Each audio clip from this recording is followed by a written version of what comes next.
Selon l'OMS, elle serait fumée quotidiennement par plus de 100 millions de personnes, principalement les jeunes entre 15 et 20 ans, surtout à l'occasion des événements spéciaux également. Il s'agit de la chicha, mélange de plusieurs substances, en tout cas pas très loin du tabac. Nous allons donc en parler, revenir une fois encore sur les dangers de sa consommation. Ici au Bénin, comme vous le savez, ces dernières années, et bien sûr la chicha abondamment consommée, et bien sûr dans nos milieux de plaisance. Aujourd'hui, chez nous, il y a eu beaucoup de mesures d'interdiction dans presque tous les départements, au niveau donc des lieux publics. Mais qu'en est-il? Et bien sûr, des milieux privés. Est-ce que le combat reste dans ce sens assez efficace contre la consommation de la chicha? Pour en parler, nous sommes avec Claire Stéphane Sacramento, notre consoeur journaliste et puis spécialiste des questions santé, environnement, mais également tabac. Oui, aussi. Bonjour Corneille. Bonjour. Bonjour chers téléspectateurs. C'est un plaisir de me retrouver là. Alors, c'est un plaisir également pour nous d'être avec vous ce matin. Alors, la chicha est devenue, ces dernières années en tout cas, au Bénin, pratiquement un phénomène, un mode de consommation assez répandu. Comment cela s'explique? Ouais, je dirais même une épidémie, on pourrait le dire comme ça, puisque c'est devenu un effet de mode en fait, tendance.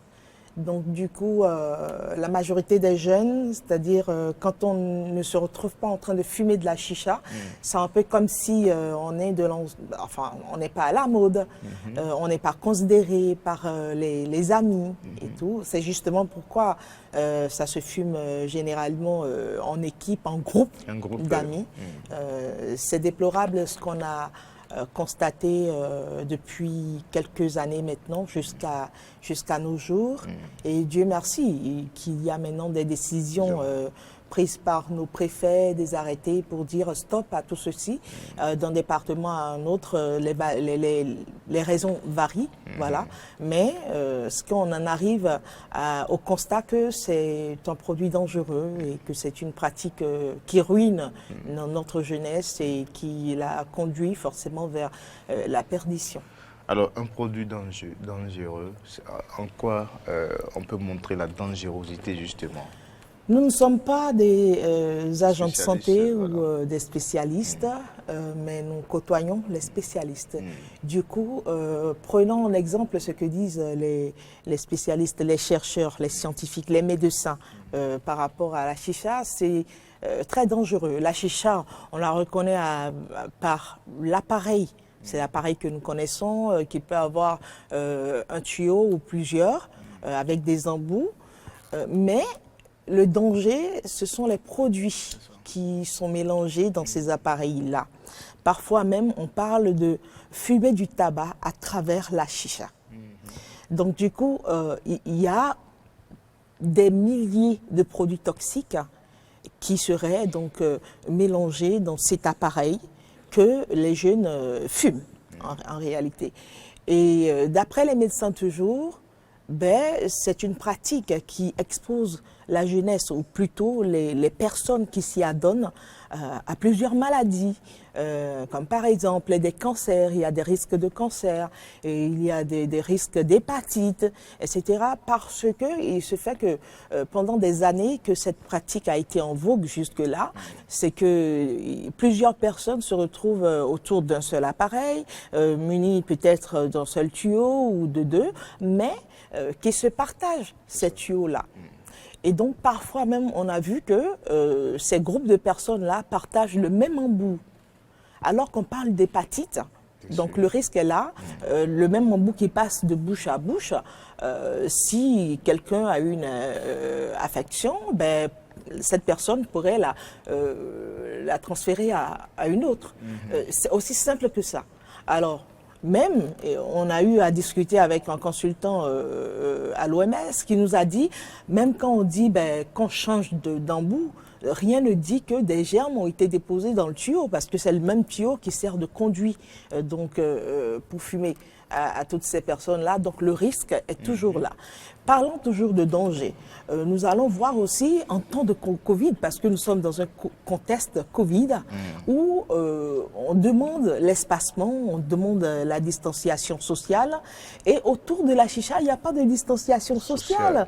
Tout le monde s'attroupe donc autour de cet appareil-là. Et du coup, c'est déjà une manière d'exposer la jeunesse à donc diverses sortes de maladies et à la Covid-19 aussi. Et quand vous fumez, vous ne pouvez pas mettre le masque. Vous allez vous asphyxier. Donc du coup, il n'y a pas de cache-nez, il n'y a pas de masque, il n'y a pas de distanciation. Et donc, il y a beaucoup plus de risques donc, à contracter la Covid-19. L'autre danger aussi, c'est pour les non-fumeurs. Ben, on a tous droit. Le fumeur peut dire « j'ai le droit de fumer », mais notre liberté s'arrête là où celle des autres commence. Et donc, dans le même espace, puisqu'on parle d'espace public, dans le même espace, il y a des gens qui sont sortis pour prendre de l'air. Voilà, pourquoi pas en famille. Et ces gens qui n'ont pas décidé d'inhaler de la fumée se trouvent malheureusement contraints à en inhaler parce que partageons le même environnement, le même espace. Et d'ailleurs, il y a le préfet du Zoo, M. Firmin Couton, qui disait même que pour lui, l'espace public s'étend même jusque dans les maisons. Parce que s'il s'agit d'un locataire dans une cour et qu'il y a d'autres locataires dans la maison, et que lui, il se dit, bon, maintenant je suis plus dans un espace public, je suis à la maison, même de sa chambre qu'il fume, et que la fumée sort et il dérange les autres, ce n'est plus un espace privé, ce n'est plus un espace... voilà, c'est aussi un espace public parce que vous n'êtes pas le seul dans cet espace-là. Il est allé jusqu'à dire que même dans un père de famille qui fume et dont la femme n'est pas, dont l'épouse n'est pas en accord ou ne supporte pas, c'est déjà un problème. Parce que lui, il a envie, mais pas sa femme, ou pas ses enfants, etc.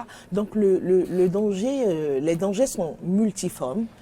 Et voilà. Pas seulement pour le fumeur direct, mais pour les l'environnement immédiat. Voilà, l'environnement immédiat. Alors, mais au regard de tout ceci, puisque les fumeurs peut-être ne sont pas conscients aussi de ces dangers, oui. Comment on peut expliquer quand même ce comportement quand on sait, même le tabac, on dit, ça nuit gravement à la santé, mais pourtant, comment peut-on expliquer d'un point de vue sociologique ce comportement? Oui, je crois que c'est l'instinct grégaire, c'est un peu le suivisme, le mimétisme.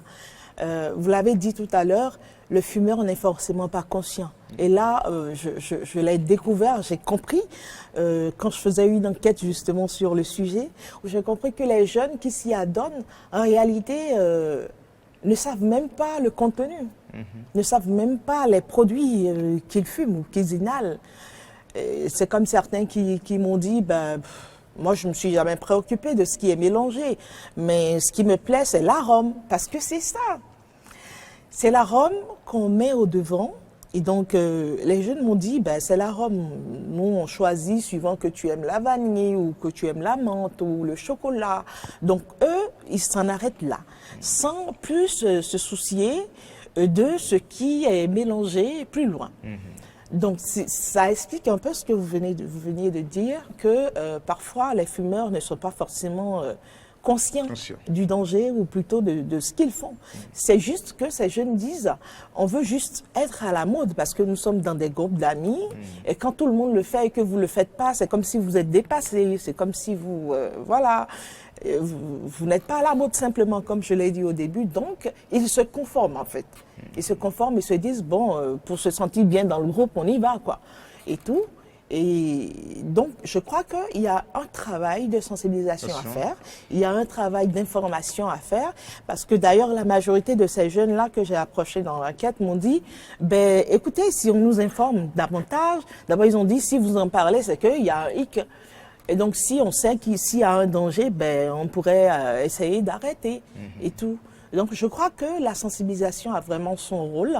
Il faut que les gens sachent le risque qu'ils prennent en allant vers ces produits-là, parce que malheureusement, comme vous l'avez dit au départ aussi, ce sont des jeunes, très jeunes. Parfois, vous voyez des enfants qui s'y adonnent. Et les femmes aussi. Oui, beaucoup. Oui, les femmes aussi, parce que c'est la mode, vous les voyez, les jeunes filles et tout. Mais c'est quand on va leur expliquer les risques de santé qu'il y a là-dedans, et surtout que l'âge, voilà l'âge auquel ils s'adonnent à fumer de la chicha, d'accord ?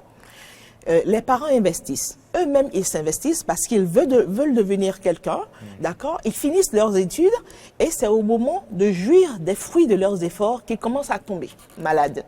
Parce qu'en fait, les conséquences de la chicha, c'est pas tout de suite. C'est à long terme, à moyen et long terme. La chicha, comme la cigarette et autres, va vous affaiblir les poumons et tout. Et d'ailleurs, si, entre parenthèses, si en Europe, dans les pays froids, nous avons eu énormément de décès liés à la Covid-19, c'est un peu aussi à cause de ça, parce qu'il y a beaucoup de fumeurs dans ces pays-là, donc qui n'ont plus de poumons sains, quand vous n'avez pas de poumons sains ou quand vous vous adonniez déjà à la chicha ou à la cigarette ou autre forme de fumée, vous êtes déjà faible. Et donc, si jamais vous contractez la Covid-19, c'est la forme grave directe. Donc, quelqu'un qui n'est pas fumeur ou qui n'avait pas pris cette habitude-là aurait plus de chances de s'en sortir que quelqu'un qui était déjà fumeur ou par exemple. C'est aussi simple que ça. Et je crois que ces genres de communication que nous essayons de faire pourraient donc attirer l'attention de ces jeunes-là sur ces faits pour dire, bon, attention, ça sert à quoi? Si c'est juste pour la mode et pour en souffrir plus tard, ben, autant mieux arrêter et tout ça. Donc c'est un peu... Mais tout ceci devrait se faire dans un cadre légal. Donc voilà, c'est pour ça que quelque part déjà, c'est salutaire, ces décisions-là des préfets. Maintenant, sur le plan environnemental, ben oui, En entendant le plan environnemental, est-ce que la chicha crée aussi l'effet de la dépendance comme la nicotine et autres? Ben, absolument, puisque on ne maîtrise pas toujours les éléments qui sont mélangés dans l'appareil. Et justement, quand on dit que c'est une manière de fumer du tabac à travers la chicha, c'est que forcément, cela prédispose à une dépendance. Parce que si à l'intérieur, il y a de la nicotine, il y a du tabac, c'est déjà des éléments qui rendent dépendants. Donc si ces éléments se retrouvent dans la chicha, ben, c'est normal que les jeunes, ça crée de la dépendance et qu'ils en veuillent toujours, ils en veuillent toujours. Et au départ, des jeunes m'ont dit, ben, quand on a commencé à fumer de la chicha, c'est que quand vous finissez de fumer, de tirer là-dessus, vous avez une grosse faim. Une grosse faim, pas des moindres, vous avez besoin de manger en quantité. Et donc, quelque part aussi, je vois un peu que c'est l'une des raisons, peut-être, ayant favorisé l'expansion de ce phénomène. Parce que, bon, si dans un restaurant, on a de la chicha et qu'on sait que quand les jeunes vont tirer là-dessus, ça va leur demander de beaucoup manger et que nous, on va vendre beaucoup. On aura beaucoup de commandes. Voilà. Donc, du coup, c'est aussi un peu ça. Mais peut-être parce que aussi, au départ, sans la chicha, les restaurants vendaient, les bars vendaient. Mais parce que d'autres restaurants s'y ont mis, donc on s'est dit certainement, ils raflent toute la clientèle parce que les jeunes préfèrent aller là où il y a la chicha. Ben, pourquoi pas nous? On va s'y mettre aussi pour avoir aussi un peu. Donc, si on le supprime partout, c'est tant mieux. On devrait revenir normalement aux habitudes, voilà, et requises. Et puis bon, on mange pour la santé. Et puis bon, c'est bon. Alors, on ne vient pas manger pour se rendre malade. Maintenant, vous l'avez évoqué déjà. Ben oui, environnemental. Il y a le préfet du Zou qui m'a beaucoup intéressé quand il disait que, entre-temps, on a supprimé on a interdit les motos à 2 temps. Parce qu'elles faisaient beaucoup, émettaient beaucoup de fumée, dioxyde de carbone et tout ça. Et que maintenant, ce sont les hommes qui se sont transformés en moto à 2 temps. Parce que c'est pas possible, la fumée qu'une personne ressort ou rejette après avoir inhalé, tiré sur la chicha, c'est pas possible. C'est énorme comme fumée. Et on se dit, c'est une pollution qui ne dit pas son nom. C'est aussi simple que ça. C'est une pollution de l'air qui ne dit pas son nom et qui donc indispose les non-fumeurs qui ont le droit d'être protégés, parce que c'est aussi un droit que de décider de ne pas fumer, voilà, et qu'il faut respecter. Donc, sur ce plan-là, c'est le problème environnemental que moi je trouve, ça n'a peut-être l'air de rien, mais c'est quand même assez important. Et ça va permettre aussi, désormais, aux parents de pouvoir sortir avec les petits-enfants, parce que les parents avaient envie de sortir en famille, prendre de l'air, partager un repas en dehors de la maison, mais ne pouvaient plus parce que partout il y avait de la fumée. Et les petits enfants de 5 ans que vous sortez de la maison et tout, c'est pas pour aller les rendre malades. Donc du coup, ces plaisirs-là pourraient revenir. une fois Covid retranché. De pollution. Oui, bien sûr. D'accord. Alors, Claire Stéphane Sacramento, merci pour donc ces précisions et surtout les enquêtes là que vous partagez avec nous, les impressions ou les déclarations des jeunes fumeurs de la chicha. Alors, quant aux mesures d'interdiction au niveau donc de nos départements, alors, quelle lecture faites-vous de cela? Moi, j'ai applaudi quand le 4 janvier, le préfet du Zou, c'est lui qui a ouvert le bal, a pris son arrêté préfectoral pour interdire la chicha pour des raisons genre à partir de plaintes de population, surtout non-fumeurs, qui subissaient en réalité cette pratique-là. Et donc, il a été d'autres préfets ont emboîté ses pas pour d'autres raisons.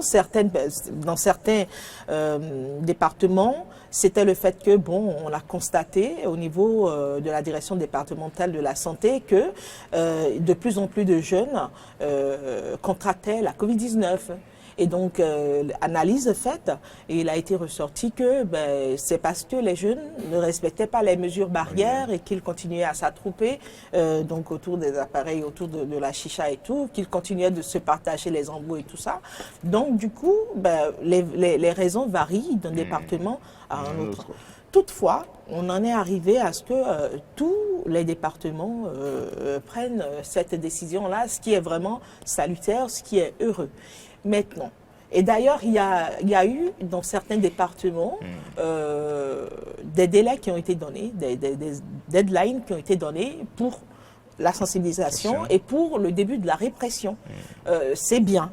Mais ce serait encore plus fructueux qu'on ait des actions concertées dans tous les départements. Je pense que ce serait davantage, ça donnerait plus de résultats.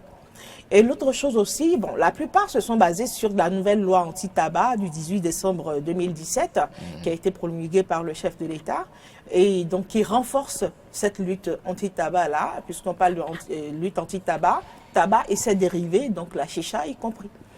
Du coup, il serait aussi bien que de la part du gouvernement, qu'on voit aussi des actions. Parce que la société civile, qu'il faut remercier, fait énormément, joue vraiment un grand rôle de veille citoyenne et de sensibilisation.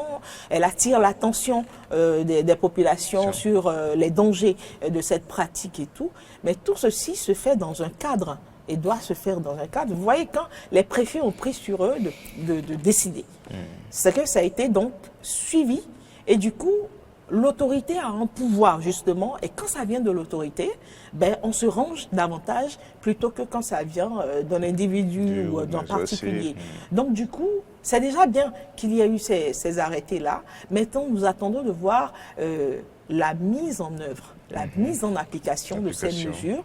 Forcément, des gens ont commencé à se ranger déjà depuis la prise de décision. Ça s'observe de plus en plus, ça s'observe, mais il faut que vraiment la veille soit plus accentuée. Parce que quand on a refusé ici, au début de Covid-19, qu'on a dit les bars vont fermer et tout, on a vu les bars ont fermé à la devanture, mais à l'arrière, les accros étaient toujours là. Voilà.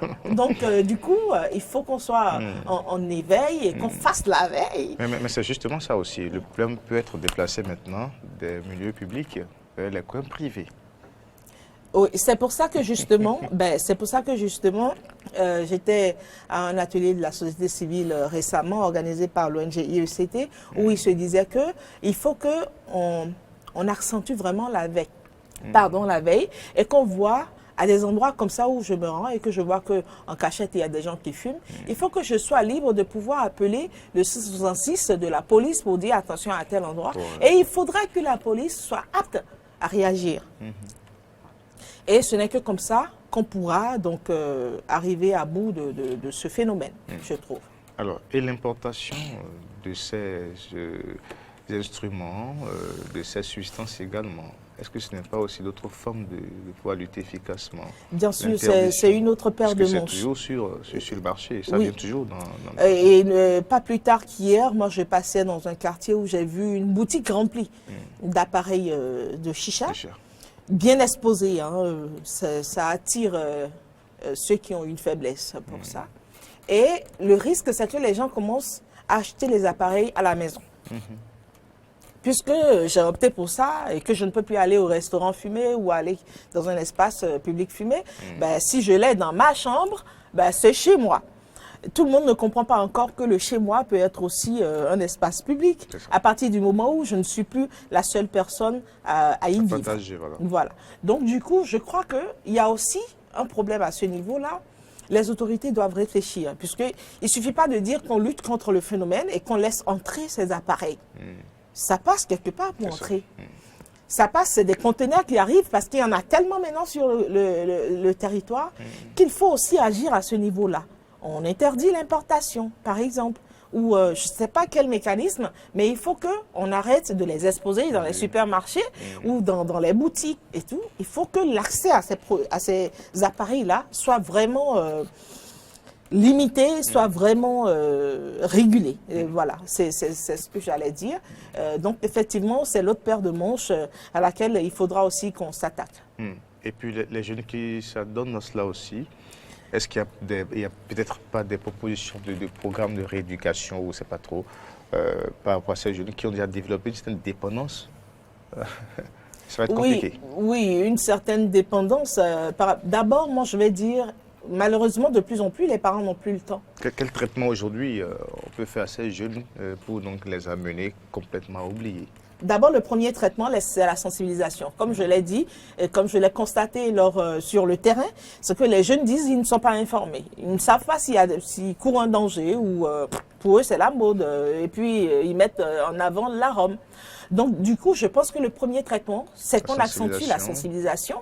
Et ça peut être dans les écoles, ça peut être, je ne sais pas, mais on peut organiser des séances de sensibilisation pour que les jeunes soient beaucoup plus informés. Je suis certaine que certains jeunes qui seront informés des dangers par des médecins, par des praticiens et tout ça, déjà, à cette étape, il y en a qui vont se dire « Ah, ça, je ne savais pas, je laisse tomber. » Sans doute. D'autres vont s'entêter. Et ces autres qui vont s'entêter, c'est déjà par le forcing. Déjà que les espaces où ils allaient fumer, il n'y en aura plus. Ils seront obligés de commencer à se séparer de ça. Il n'y aura plus d'espace, il y aura plus l'appareil aussi. Et peut-être pas, pourquoi pas, des substances aussi qu'on pouvait trouver à portée de main. Justement, si on régule, c'est-à-dire si ces jeunes-là n'ont plus accès facilement à ces appareils pour les acheter aussi simplement que ce soit. Donc, ça aussi, c'est le travail à faire. Donc, savoir réduire totalement les espaces de vente de ces appareils-là. Et s'il doit en avoir forcément, c'est que les prix soient exorbitants et que les jeunes ne puissent pas y aller quelque part. Donc moi, c'est ce que je vois tout de suite qu'on pourrait faire. Et vraiment, si l'autorité, telle que l'autorité a commencé à prendre ses responsabilités, poursuit dans ce sens-là et que la police est mise à contribution et joue pleinement son rôle, je crois ça aura un effet. Maintenant, c'est comme la cigarette quelque part. Aujourd'hui, on ne voit plus les gens fumer comme il y a 20 ans. Aujourd'hui, ça fume, mais de plus en plus, c'est quand on regarde à gauche et à droite, c'est comme le fumeur a un peu honte. Il y en a que vous allez rencontrer dans la rue, mais beaucoup plus, c'est des gens qui se créent leur espace pour fumer, c'est un peu comme se cacher pour fumer. Donc, du coup, ça va devenir comme ça. Et à un moment, on va se dire, ben, dans le groupe où je suis, personne ne fume. Pourquoi c'est toujours moi qui vais continuer à fumer la chicha? Et qu'on en arrive là, ce serait déjà un grand pas, ce serait déjà de beaux résultats. C'est ce que je pense. C'est ce que je souhaite. Merci Claire Stéphane Sacramento, journaliste, spécialiste des questions santé, environnement et tabac. Merci d'avoir partagé avec nous ce matin et bien sûr donc vos enquêtes à propos donc de la consommation de la chicha par les jeunes. Les jeunes, la plupart de ces jeunes ignorent les dangers liés à la consommation de la chicha. Il faut simplement continuer la lutte, mais dans un cadre beaucoup plus concerté au niveau donc des différents départements, mais également des structures impliquées et bien sûr de la protection sociale. Merci. Que les parents aussi, vraiment s'y mettent. Les parents sont absents et ça, c'est une brèche. Aussi. Merci. Une grande brèche, oui. Merci à vous.